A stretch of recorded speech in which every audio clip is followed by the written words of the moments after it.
4 कटोरी के बाद से खांसी हो चुकी थी, पर आज इस सुबह में कुछ और भी स्पेशल था। नाश्ते के टेबल पर आज पूरा परिवार मौजूद था। आज प्रिया की सास, शांति के भाई और भाभी भी आए हुए थे, जो शादी में किसी कारण नहीं आ सके थे। सभी अपनी अपनी कुर्सियों पर बैठकर नाश्ते का इंतजार कर रहे थे। हमने सुना है कि बहू के हाथों में जादू है, लेकिन आज खुद चखने का मौका मिल रहा है। क्या लगता है प्रेम, बहू इम्तिहान में खरी उतरेगी? इससे क्या पूछ रहे हैं, ये तो अपनी बीवी की साइड ही लेगा ना। शादी के महीने ही कितने हुए हैं, गिनकर 4। 35-40 साल हो चुकी होते, फिर ना पूछने से समझ में आता। तब तो क्या दाल क्या सब्जी सब बराबर ही कहता। ये तो है भाभी, जैसे जैसे दिन निकलते जाते हैं बीवी के हाथों के खाने का स्वाद फीका पड़ने लगता है, फिर सिर्फ माँ के हाथ के खाने का ही स्वाद समझ में आता है। अभी तो प्रेम सिर्फ प्रिया प्रिया करता रहता है। 1-2 साल बीतने दीजिए, फिर आ गया कल ठिकाने, पर तब मैं नहीं बनाकर परोसने वाली। हाँ अरे दीदी, इतनी भी टांग खिंचाई मत कीजिए। लड़की की देख के बेचारे का चेहरा कैसे उतर गया।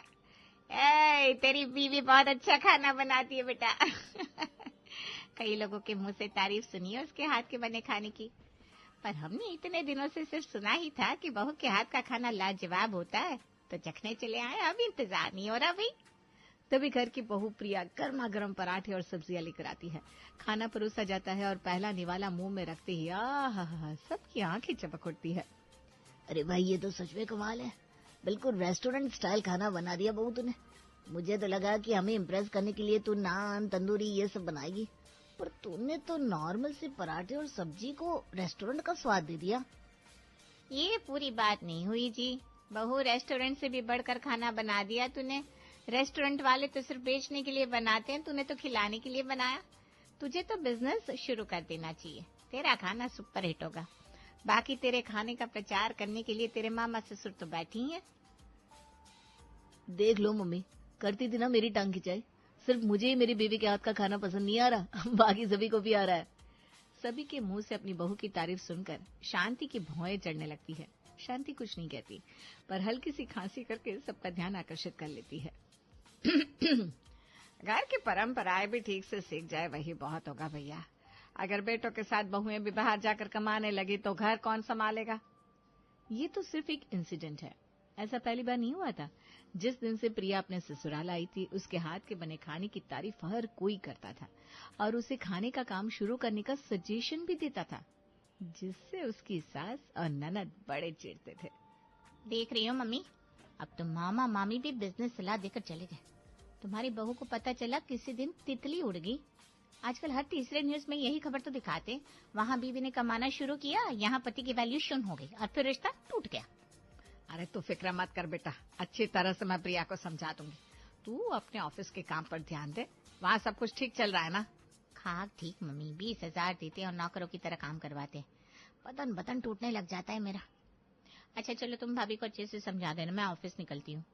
शाम के वक्त प्रिया चाय लेकर अपनी सास के कमरे में जाती है और प्रिया को देखते ही शांति शुरू हो जाती है। ज्यादा खुश होने की जरूरत नहीं है बहू। जो लोग तुझे बिजनेस शुरू करने का आइडिया दे रहे हैं ना, वो ना तेरे सगे हैं, ना ही तुझे अपने घर पर रखने वाले हैं। तुझे ऐसी छत के नीचे इन्हीं 4 दीवारों के अंदर रहना है, तो इस घर के नियम कायदे के हिसाब से चल, वही अच्छा होगा। कोई बात हो गई क्या मम्मी जी? किसी नाम से कुछ कह दिया क्या?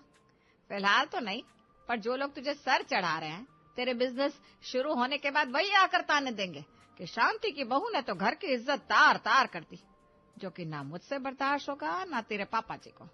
और अपने माँ बाप को उदास प्रेम बिल्कुल नहीं देख सकता, इसलिए पहले ही इत्तला कर देती हूँ।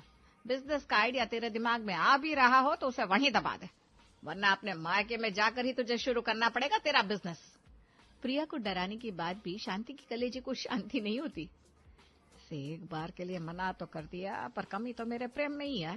भाई प्रिया से बिजनेस करने की बात करता रहता है, उसके दिमाग से भी बिजनेस के इस बीज को हटाना ही होगा। अगली सुबह जब प्रेम काम पर जाने के लिए निकल रहा था, शांति उसके पास जाकर कहती है, ये सोमेश कौन है बेटा? सोमेश? पता नहीं मम्मी। सोमेश तेरा दोस्त नहीं है जिससे आजकल बहू बिजनेस की बातचीत करती रहती है? मुझे तो लगा तूने अपने किसी दोस्त को बहू को बिजनेस आइडिया देने को कहा है। अरे नहीं, हाँ, आप लोगों को बिना इन्फॉर्म किए मैं ऐसा क्यों करूंगा? मम्मी क्या बात हुई है, साफ साफ बताओ ना। हुई तो नहीं बेटा, पर हो जाएगी।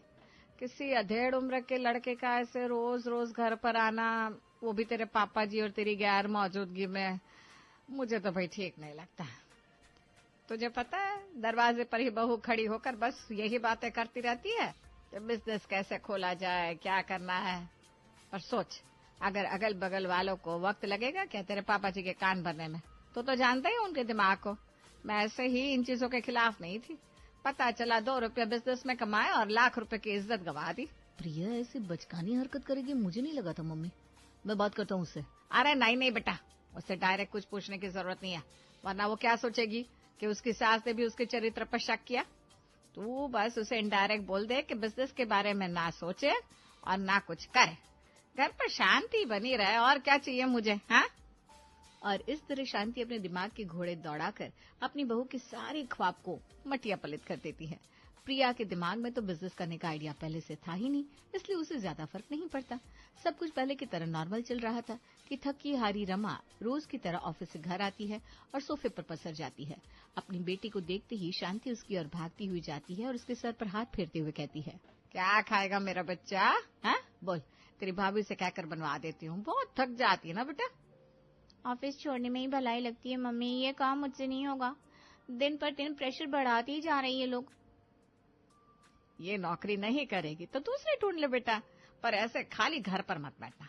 घर पर काम करने वाली औरतों की कोई इज्जत नहीं होती, मुझे पता है ना। मैं भी तो कभी गृहिणी थी, बहुत मुश्किल है बेटा, बहुत मुश्किल। नौकरी मतलब किसी की चाकरी करना मम्मी। तुम क्या चाहती हो, तुम्हारी बेटी नौकर बने? बात तो तेरी ये भी सही है बेटा।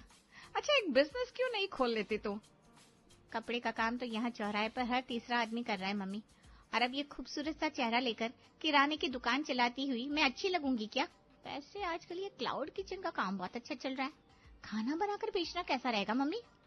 देखा, मुझे पता था तो खुद ही कोई ना कोई आइडिया निकाल लेगी। ये सही रहेगा बेटा, तू यही काम कर और अच्छे अच्छे डिश बनाना अपनी भाभी से सीख ले, पर होशियारी से, उसे शक ना हो, वरना वो खुद भी खुद का काम करने की इच्छा जताने लगेगी। और यहाँ से रमा अपनी भाभी को ट्रिक करके उससे डिश सीखने का मूड बना लेती है। एक सुबह जब प्रिया किचन में काम कर रही थी, रमा किचन में आती है।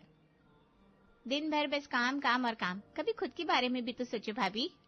अरे दीदी, आज ऑफिस नहीं गई?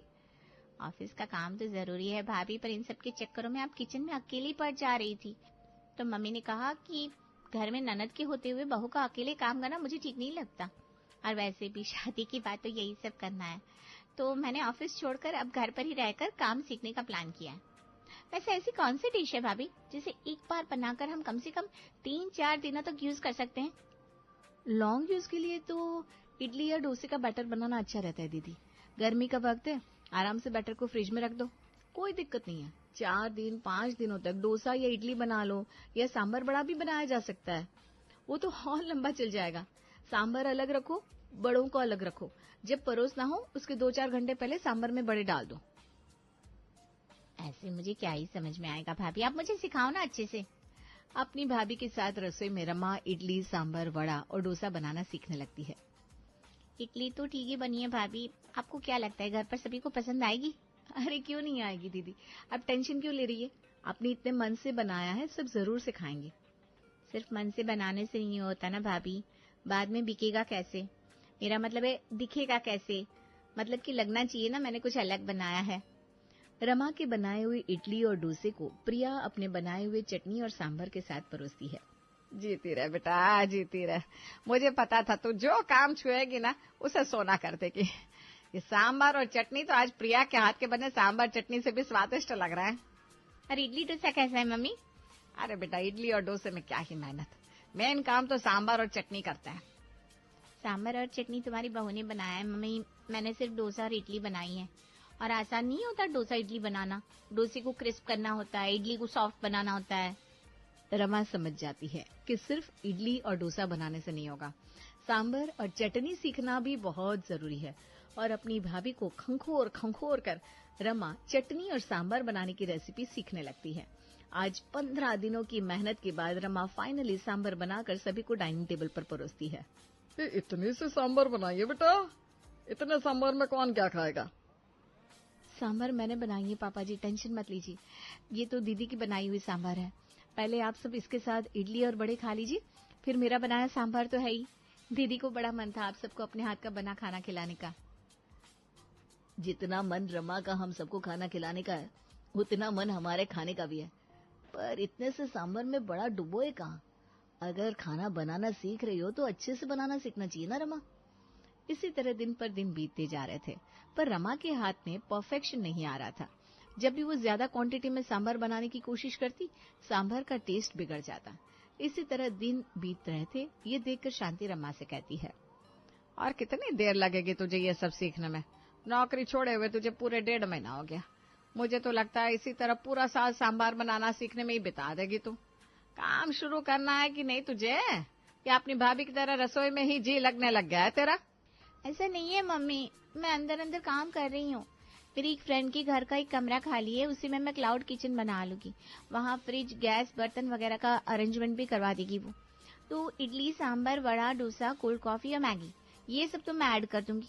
पर बिना सांभर के कैसे क्या होगा? मैं तो ज्यादा क्वांटिटी में सांभर बना ही नहीं पा रही हूँ। कस्टमर मांगेंगे तो क्या करूंगी? एक तो तेरा काम नया है, तो जरूरी तो है नहीं कि हर रोज ही ऑर्डर आए। बाकी अपनी भाभी के पास सांभर बनवा कर 2-3 दिन तक काम चला ही सकती है तू। अब वो कैसे बनवाना है ये तुझे खुद समझना होगा। सब कुछ मैं तुझे नहीं बता सकती। मुझे बाकी कुछ नहीं पता। जल्द से जल्द अपना काम शुरू कर बेटा, हो सके तो इसी हफ्ते से। और रमा अपनी फ्रेंड के साथ मिलकर अपने क्लाउड किचन का काम शुरू कर देती है और स्विगी, जोमेटो पर अपने क्लाउड किचन का नाम रखती है द साउथ इंडियन थाली। एक सुबह अपने कमरे से तैयार होकर रमा बाहर निकलती है और सभी से कहती है, मैंने ऑफिस ज्वाइन कर लिए मम्मी, पापा, भाभी, भैया। आपसे फिर से मेरा वर्किंग मोड ऑन हो गया। ये तो अच्छी बात है। बीच में ब्रेक लेकर घर का काम भी सीख लिया और वापस से काम पर भी लग गई। सुनकर बहुत अच्छा लगा मुझे। इसी तरह काम में डेडिकेटेड रहा कर। और घर पर सभी को ऑफिस का कहकर रमा अपने बिजनेस को संभालने के लिए निकल पड़ती है, जहां उसे पहला ऑर्डर मिलता है। वाह वाह भगवान, मैंने तो सोचा ही नहीं था इतनी जल्दी ऑर्डर मिलने शुरू हो जाएंगे। 2 प्लेट इडली का ही ऑर्डर है, तो 4 कटोरी सांभर में तो हो जाएगा। बनाकर जल्दी से डिलीवरी बॉय को दे देती हूँ। और इस तरह रमा अपना पहला ऑर्डर पूरा कर लेती है। काम शुरू हो गया बहन। अब हर ऑर्डर के साथ साथ तू ऐसे ही सांभर बनाती रहेगी, फिर तो हो गया। कितनी बार सांभर बनाएगी तू? एक ऑर्डर पूरा करेगी, दूसरा छूट जाएगा। क्वांटिटी बढ़ाने के लिए कुछ सोच।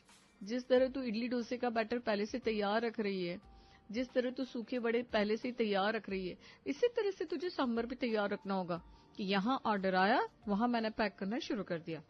मेरा काम था बिजनेस में पैसे लगाने का, बाकी खाना बनाने की जिम्मेदारी तेरी है, भूल मत। अरे तुम मुझे आधा घंटा दे दे, मैं तब तक कुछ न कुछ कर लूंगी। रमा अपने घर जाती है और अपनी भाभी से कहती है, ऑफिस लंच ब्रेक में किसी तरह आई हूँ भाभी, आपको मेरी मदद करनी होगी। वो मेरी फ्रेंड है ना निकिता, उसे देखने लड़के वाले आए हैं। कई बार जो सांभर, वड़े और इडली आप मुझे टिफिन में पैक करके देती थी ना, वो टिफिन निकिता अपने बॉयफ्रेंड को खिला देती थी, ये कहकर कि ये उसने बनाया है। पर उसे तो वैसा सांभर बनाना आता नहीं। हाँ, आप एक बार जरा ज्यादा क्वांटिटी में सांभर बनाकर दे दोगी क्या?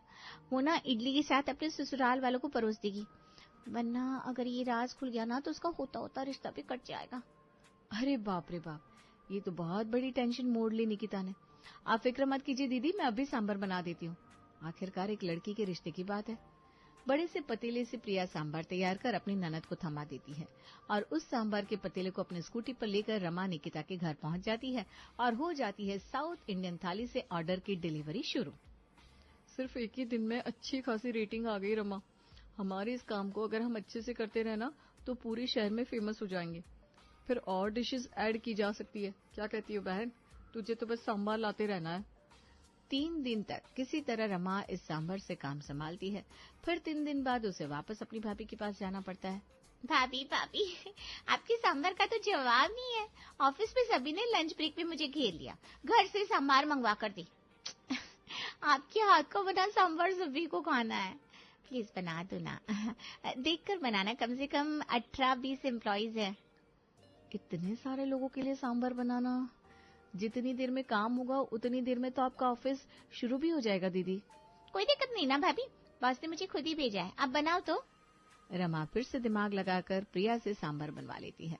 इसी तरह दिन बीत रहे थे, कभी कोई ड्रामा कभी कोई ड्रामा। फिर एक दिन प्रिया के घर पर उसकी सहेली आती है मिठाई का डब्बा लेकर। तूने अच्छा काम शुरू किया और मुझे बताया भी नहीं। मैं तो हमेशा ही कहती थी तुझे खाने का बिजनेस शुरू करना चाहिए, बताना तो चाहिए था मुझे। और आपसे ना मुझे डिस्काउंट चाहिए। एक तो तू सांबार ना के बराबर बेचती है, कम से कम मुझे तो भर भर कर दिया कर। तुम ये क्या कह रही हो, मुझे कुछ समझ में नहीं आ रहा। ज्योति, किसने बिजनेस शुरू किया है? मैंने तो कोई बिजनेस शुरू नहीं किया है। मतलब तेरी ननद ने और तूने मिलकर ही साउथ इंडियन थाली खोली है ना? ज्योति की पूरी बात सुनकर प्रिया तो हक्की बक्की रह जाती है, क्योंकि उसे इसके बारे में कुछ पता ही नहीं था। मतलब इसी कारण से दीदी मुझसे सांभर बनवा रही थी। मुझे तो अब भी विश्वास नहीं हो रहा बहन। तू 2 मिनट रुक, मैं अभी ऑर्डर प्लेस करती हूँ। खाकर तो पहचान जाएगी ना अपने सांभर को। अभी भी विश्वास नहीं होता तो चल, तुम्हें तुम्हारे ननद के क्लाउड किचन में ले चलती हूँ। उसकी जो बिजनेस पार्टनर है ना, वो मेरी जेठानी की बहन ही तो है। ये सुनकर प्रिया के पैरों तले जमीन खिसक जाती है। रात को जैसे ही प्रेम घर पर आता है, प्रिया इस बारे में उसे सब बता देती है। अब मैं समझा कि तुम झूठ झूठ क्यों मेरे कान भरती थी मम्मी, क्योंकि तुम नहीं चाहती थी कि तुम्हारी बहू आगे बढ़े। और इस बहू के खाने की तकनीक को तुमने अपनी बेटी को सिखा दिया और पैसे कमाने लगी वो। ये कहाँ का न्याय है मम्मी? और तुम्हें क्या लगा कि रमा मेरी बीवी से 2-3 डिशेस सीख कर खुद का बिजनेस शुरू कर लेगी और इसे रसोई में झोंक देगी? बिल्कुल नहीं। तुम्हें आता है मुश्किल से 4 कटोरी सांबार बनाना, और मेरी बीवी तो पूरा समंदर है समंदर। तुमने एक लोटा क्या ले लिया, खुद को बिजनेस वुमन समझने लगी। बहुत छोटी सोच निकली तुम दोनों माँ बेटियों की। अब से तुम अपना बिजनेस करोगी और तुम्हारा क्लाउड किचन होगा तुम्हारा खुद का किचन। प्रिया, तुम्हें किसी से डरने की जरूरत नहीं है। अब वक्त आ गया है खुद के टैलेंट को लोगों को दिखाने का। और कुछ इस तरह अपने पति का साथ पाकर प्रिया अपना खुद का खाने का बिजनेस शुरू कर लेती है।